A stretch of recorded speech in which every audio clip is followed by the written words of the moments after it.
An abandoned century-old factory in Huntington's Westmoreland neighborhood is about to get a new lease on life. The former Black Diamond facility is made up of over 50,000 square feet of connected buildings on just under 5 acres of land.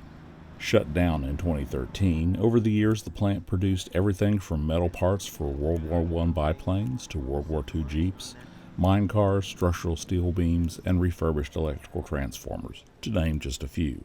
What it left behind was some significant environmental contamination.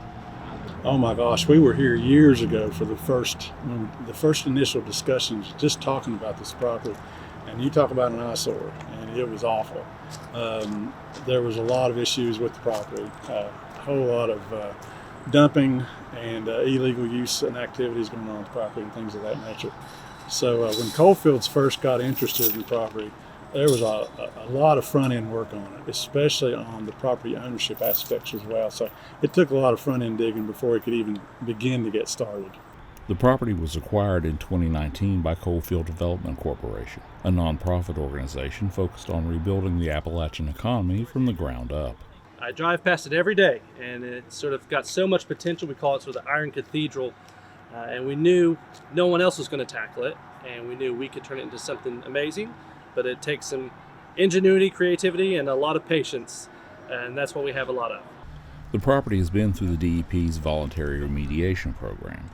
The program helps developers identify and address potential contamination risks the site may pose to human health and the environment.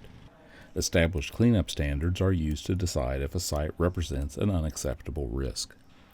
Remedies such as removal, treatment, and control of the contamination are used alone or in combination to address these risks. So today I'm standing in front of now a remediated, abated brownfield site.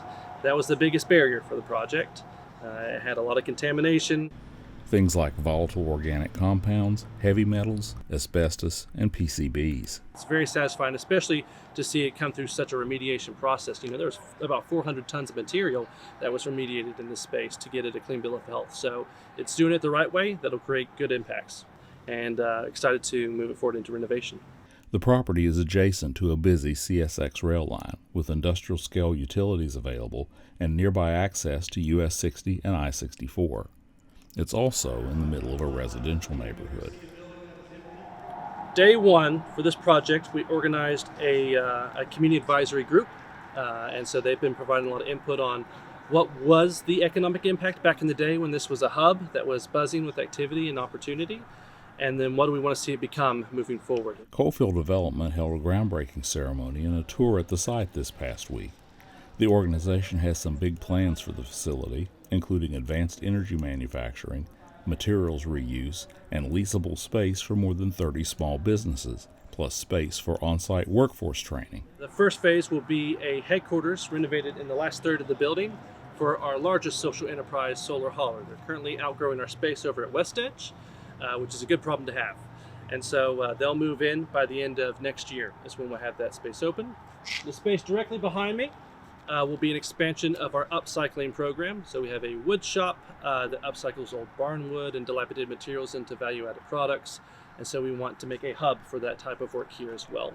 And then the middle section will be last phase. That will be a space for incubating flexible manufacturing. So small to medium scale entrepreneurs that are looking for a space to get incubated. The project is projected to create upwards of 500 new jobs. To find out more about Coalfield Development and some of their other projects throughout West Virginia, you can visit their website, coalfield-development.org. And for more information about brownfield revitalization in West Virginia, visit our website, dep.wv.gov. For Environment Matters, I'm Mike Huff in Huntington. Thanks for watching.